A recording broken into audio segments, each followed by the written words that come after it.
बिस्मिल्लाहिर्रहमानिर्रहीम। आज का हमारा थर्ड लेक्चर है यूनिट नंबर 2 और इसका टॉपिक है क्लासिफिकेशन द 3 डोमेन सिस्टम। इससे पहले जो हमने अपना लेक्चर आपको दिया था उसमें था कि आपको क्लासिफिकेशन के बारे में बताया गया था और किस तरह से साइंटिस्ट ने डिफरेंट साइंटिस्ट जो है वो उनको ज़रूरत महसूस हुई थी मुख्तलिफ साइंसदानों को कि मुख्तलिफ जो स्पीशीज़ थी मुख्तलिफ ऑर्गेनिजम्स जो थे उनको क्यों जो है वो क्लासीफाई किया जाए या उन्हें जो है वो किस वजह से उन्हें मुख्तलिफ कैटेगरीज के अंदर जो है वो डिवाइड किया जाए। अगर आप लोगों ने वो वीडियो नहीं देखी तो उस वीडियो को ज़रूर देखिएगा जाके, ताकि आप लोगों को नेक्स्ट ये वाली जो वीडियो है द 3 डोमेन सिस्टम, इसका कॉन्सेप्ट भी बहुत अच्छी तरह से क्लियर हो जाए। 3 डोमेन्स में हमने जो डोमेन्स पढ़ने हैं उसमें एक बैक्टीरिया है, एक आर्किया है एंड यूकेरिया है। इसका इंट्रोडक्शन आपको थोड़ा सा बता दिया जाता है कि in biology a domain means the largest of all groups in the classification of life. जब भी ऑर्गेनिज्म को क्लासिफाई किया जाता है, यानी जो लिविंग ऑर्गेनिज्म है उन्हें जब क्लासिफाई किया जाता है तो उसका जो लार्जेस्ट ग्रुप है उसको डोमेन कहा जाता है। पहले हमने किंगडम पढ़े थे जिसमें हमने 3 किंगडम पढ़े थे, 2 किंगडम सिस्टम, 3 किंगडम और 5 किंगडम सिस्टम पढ़े थे। ये जो डोमेन वर्ड है ये किंगडम से भी ज्यादा जो है वो हाई रैंक पर होता है, यानी इसकी डेफिनेशन भी यही है कि a domain means largest of all groups in the classification of life. Living organisms को जब क्लासिफाई किया जाता है तो उसका जो सबसे बड़ा ग्रुप है वो डोमेन है। Domain is a group of kingdoms और taxonomic category above the kingdom. Kingdom से ऊपर जो इसकी कैटेगरी है टेक्सोनॉमिक रैंक में सबसे ऊपर जो कैटेगरी होती है वो डोमेन की होती है। In 1990 Carl Woese introduce a 3 domain system of classification. ये साइंटिस्ट के जो नेम है ये आप लोगों को लाजमी याद होने चाहिए कि डोमेन सिस्टम किसने इंट्रोड्यूस करवाया था, किंगडम सिस्टम जो है वो किसने इंट्रोड्यूस करवाया था। तो काइंडली इसको जो है वो अंडरलाइन कर लिया करें जो साइंटिस्ट के नेम है, क्योंकि ये ऑब्जेक्टिव में भी पूछे जाते हैं। तो the 3 domains of lives are archaea, bacteria and eukarya. Classification into 3 domains is based on difference in the sequence of nucleotide in the ribosomal RNA of the cell. अब ये जो क्लासिफाई किया गया है मुख्तलिफ लिविंग ऑर्गेनिज्म को, वो किस बेस पर किया गया है? वो बेस है सीक्वेंस ऑफ न्यूक्लियोटाइड की। यानी हमने जो किंगडम में क्लासिफाई किया था उसमें हमने उनकी प्रॉपर्टीज के अकॉर्डिंग या उनके करेक्टरिस्टिक्स के अकॉर्डिंग, फिजिकल करेक्टरिस्टिक्स के अकॉर्डिंग जो है वो उन्हें क्लासिफाई किया था। लेकिन यहाँ पर जो बात आ जाती है वो होती है, आप ऐसे समझ लें कि वो न्यूक्लियक यानी न्यूक्लियस के अंदर की जो स्टडी है वहां पर जो है वो डीपली जो है वो जब हम उसको पढ़ते हैं किसी भी लिविंग ऑर्गेनिज्म को, तो उसमें उसको अकॉर्डिंग टू इन तीनों को क्लासिफाई किया गया है। पहला डोमेन जो है वो हमारा है डोमेन आर्किया। इनकी हम कैरेक्टरिस्टिक्स पढ़ लेते हैं कि क्या कैरेक्टरिस्टिक्स हैं। The domain archaea have the following characteristics.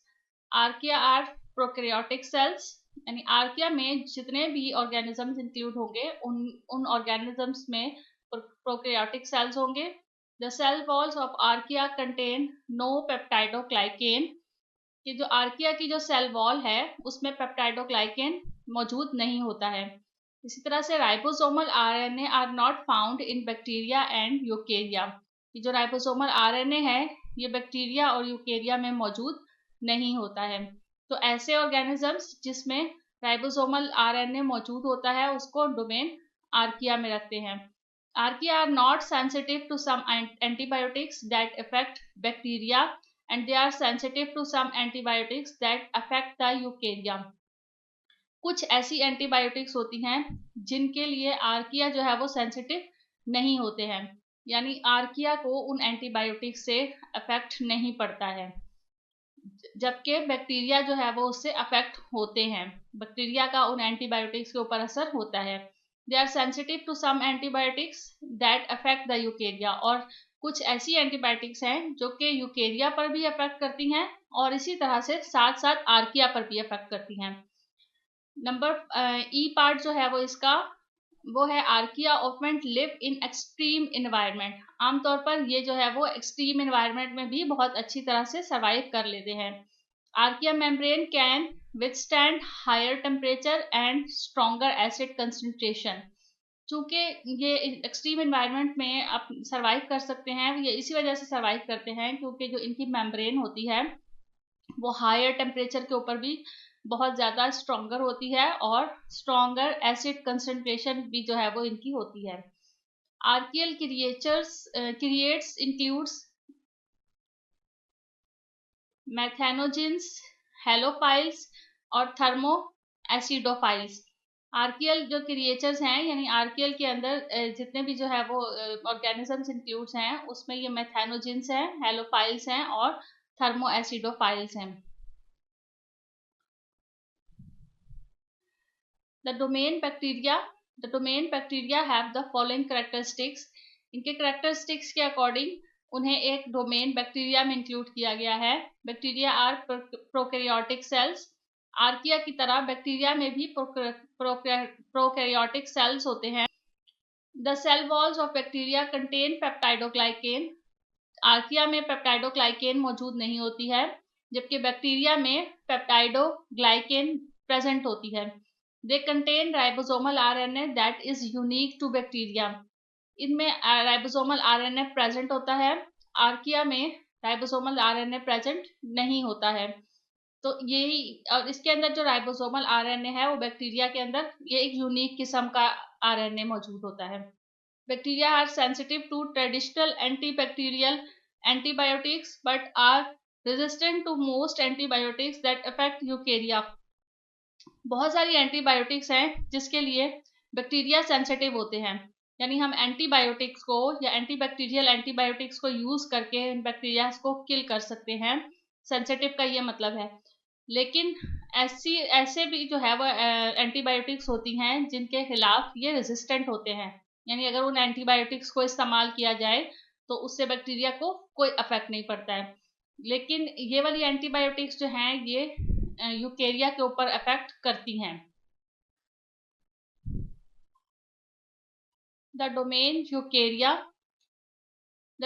Eukarya also spelled यूकैरिया have the following characteristics। ये एक बड़ा डोमेन है, इसके कैरेक्टरिस्टिक्स जो है वो क्या क्या है। यूकैरिया हैव यूकैरियोटिक सेल्स। इससे पहले जो हमने डोमेन्स पढ़े हैं वो दोनों प्रोकैरियोटिक सेल्स थे, जबकि इनमें यूकैरियोटिक सेल मौजूद होता है। Not all eukarya have cells with a cell wall. Their cell wall contains no peptidoglycan. इनकी जो सेल वॉल होती है उनमें पेप्टाइडोग्लाइकेन मौजूद नहीं होता है। Eukarya contains ribosomal RNA that is unique to eukarya. इनके अंदर जो राइबोसोमल आरएनए मौजूद होता है वो यूनिक किस्म का राइबोसोमल आरएनए होता है। जैसे कि हमने अपने इंट्रोडक्शन में पढ़ा था कि हम इनके राइबोसोमल आरएनए सीक्वेंस की बेस पर या न्यूक्लियोटाइड सीक्वेंस की बेस पर हम उन्हें जो है वो डिफरेंट डोमेन्स के अंदर क्लासिफाई करते हैं। तो इसी वजह से जो बैक्टीरिया का राइबोसोमल आरएनए था वो भी उसके लिए स्पेशली यूनिक था, और जो डोमेन यूकैरिया का राइबोसोमल आरएनए है वो भी एक यूनिक राइबोसोमल आरएनए है, यानी वो मैच नहीं करता है ना तो बैक्टीरिया से और ना ही आर्किया से। Eukarya are resistant to traditional antibacterial antibiotics but are sensitive to most antibiotics that affect eukaryotic cells. ये रेजिस्टेंट होते हैं। अब आपको उम्मीद है ये रेजिस्टेंट और सेंसिटिव का वर्ड समझ में आ गया होगा कि eukarya are resistant to traditional antibacterial antibiotics. बहुत सारी ट्रेडिशनल एंटीबैक्टीरियल एंटीबायोटिक्स होती हैं जो कि हम इस्तेमाल करते हैं बैक्टीरिया को किल करने के लिए, जबकि यूकैरिया जो है वो उनके खिलाफ रेजिस्टेंट होते हैं, यानी उन एंटीबायोटिक से यूकैरिया को कोई इफेक्ट नहीं पड़ता है, but are sensitive to most antibiotics that affect eukaryotic cells. लेकिन और बहुत सारी ऐसी एंटीबायोटिक्स हैं जिनके लिए ये यूकैरियोटिक सेल्स बहुत ज़्यादा सेंसिटिव होते हैं, यानी इन यूकैरियोटिक सेल्स के ऊपर इन एंटीबायोटिक्स का बहुत ज़्यादा इफेक्ट होता है। अब ये डोमेन यूकैरिया जो है इसको डिवाइड कर दिया है 4 किंगडम्स में। जैसे मैंने आपको पहले अर्लियर जो है वो अपने लेक्चर में बताया शुरू में कि ये जो डोमेन है ये किंगडम से हाई रैंक पर मौजूद होता है। तो डोमेन से नीचे वाले रैंक पर क्या मौजूद होता है, किंगडम मौजूद होते हैं। तो हमने डोमेन को इन किंगडम्स में जो है वो क्लासिफाई किया है। एक है प्रोटिस्टा, फंजाई, प्लांटिया और एनिमेलिया। तो the domain eukarya are divided into 4 kingdom, protista, fungi, plantae and animalia. इनको हम वन बाय वन स्टडी कर लेते हैं। प्रोटिस्टा में कौन कौन से ऑर्गेनिजम्स इंक्लूड होते हैं और उनमें क्या क्या कैरेक्टरिस्टिक्स होती हैं। Protista include eukaryotic organisms with unicellular और colonial organisation and these are mostly aquatic. Protista में ऐसे ऑर्गेनिजम्स को इंक्लूड किया जाता है जो कि यूकैरियोटिक होते हैं, यूनिसेलुलर होते हैं और कॉलोनी की शक्ल में ऑर्गेनाइजेशन की शक्ल बनाकर जो है वो रहते हैं, और ज्यादातर ये इक्वेटिक होते हैं यानी पानी में मौजूद होते हैं। It is a diverse group of organism. Diverse group का मतलब है कि इसके अंदर मुख्तलिफ तरह के ऑर्गेनिजम्स मौजूद होते हैं। It includes animal like protist called protozoa. Animal के तरह के प्रोटिस्ट भी मौजूद होते हैं, जैसे प्रोटोजोआ है, फॉर एग्जाम्पल अमीबा। प्रोटोजोआ की एग्जाम्पल इन्होंने क्या दी है, अमीबा की। प्लांट लाइक प्रोटिस्ट भी मौजूद हैं इसमें, जैसे कि एल्जी है। एल्जी की एग्जाम्पल में यूग्लिना आ जाता है। और फंजाई लाइक प्रोटिस्ट भी इसमें मौजूद हैं, जैसे कि स्लाइम मोल्ड्स हैं। तो इस वजह से इन्होंने इसको क्या कहा है कि ये एक डाइवर्स ग्रुप ऑफ ऑर्गेनिज्म है। इसमें एनिमल्स की तरह के प्रोटिस्टा भी मौजूद होते हैं, उस प्लांट की तरह के भी होते हैं, और फंजाई की तरह के भी जो है वो प्रोटिस्टा मौजूद होते हैं, और उनके एग्जांपल्स भी आगे उनको दे दी है आपको। सेकंड है fungi. Fungi are eukaryotic organisms which have chitin in their cell wall. Fungi जो है वो ये भी यूकैरियोटिक ऑर्गेनिज्म है, इनकी सेल वॉल में काइटिन मौजूद होता है। Fungi are saprotrophic decomposers. Saprotrophic decomposers का क्या मतलब है कि ये सैप्रोट्रॉपिक डीकम्पोजर्स ऐसे होते हैं जो कि एब्जॉर्बेटिव मोड ऑफ न्यूट्रिशन होती है जिनकी, यानी ये अपना फूड जो है वो एब्जॉर्ब करके, किसी से भी एब्जॉर्ब करके हासिल करते हैं। Mostly fungi are multi cellular. ज़्यादातर फंजाई जो है वो मल्टी सेलुलर होते हैं, कुछ जो है यूनिसेलुलर भी होते हैं। और इनकी एग्जाम्पल्स में जो है वो ब्लैक ब्रेड, मोल्ड, ईस्ट और मशरूम्स वगैरह जो है वो हम लिख सकते हैं कि ये सब फंजाई हैं। प्लांटिया और एनिमेलिया के आप लोगों को बहुत अच्छी तरह से पता होगा कि members of kingdom plantae are eukaryotic, multicellular and autotrophic. अब आपको ये टर्म्स जो है वो इजीली अंडरस्टैंड हो रही होंगी कि यूकैरियोटिक क्या है, मल्टीसेलुलर है। प्लांटिया जो है वो यूकैरियोटिक होते हैं, यानी उनमें प्रॉपर न्यूक्लियस मौजूद होता है। मल्टीसेलुलर होते हैं, यानी एक से ज़्यादा सेल होते हैं। ऑटोट्रॉफिक होते हैं, इट्स मीन कि वो अपना फूड खुद तैयार करते हैं। क्लोरोप्लास्ट उनमें मौजूद होता है। Their cell wall is made up of cellulose, और उनकी जो सेल वॉल है उसमें सेलुलोज प्रेजेंट होती है। उसकी एग्जांपल्स में आप कुछ भी एग्जांपल लिख सकते हैं, जैसे मॉस है, मस्टर्ड है, या किसी भी प्लांट की एग्जांपल का नाम लिख सकते हैं आप। एनिमल्स में भी आप यही टर्म्स जो है वो यूज करेंगे कि एनिमल्स मल्टी सेलुलर होते हैं, ऑटोट्रॉफिक नहीं होते हैं। क्या होते हैं एनिमल्स? हेट्रोट्रॉफिक होते हैं, अपना फूड खुद तैयार नहीं करते हैं बल्कि ऑटोट्रॉफ के ऊपर डिपेंड करते हैं। यूकैरियोट्स होते हैं, यानी एनिमल्स में भी प्रॉपर न्यूक्लियस मौजूद होता है। Animals lack cell wall and chlorophyll. Animals में सेल वॉल नहीं होती है, या एनिमल का जो सेल होता है उसमें सेल वॉल प्रेजेंट नहीं होती है, क्लोरोफिल भी प्रेजेंट नहीं होता है। They can generally move from place to place. इनमें ये करेक्टरिस्टिक्स, ये इनका खास करेक्टरिस्टिक होता है कि प्लांट जो है वो एक जगह से दूसरी जगह मूव नहीं करते हैं, जबकि एनिमल जो है वो प्लेस टू प्लेस मूव करते हैं। This kingdom includes invertebrates. इस किंगडम में जितने भी इनवर्टिब्रेट्स हैं वो सब इंक्लूड होते हैं, जैसे इंसेक्ट्स हैं, स्टारफिश हैं। वर्टिब्रेट्स में बहुत सारे एग्जांपल्स हैं, फिश हैं, फ्रॉग्स, मैन, जो भी आपको एनिमल की एग्जांपल याद आ रही है आप इसमें जो है वो राइट कर सकते हैं। इस पूरे लेक्चर के अंदर अगर आपको कोई टर्म समझ में नहीं आ रही है तो आप मुझसे कमेंट सेक्शन में ज़रूर पूछिएगा। कुछ यकीनन कुछ ऐसी टर्म्स होंगी जो आप लोगों के लिए न्यू होंगी।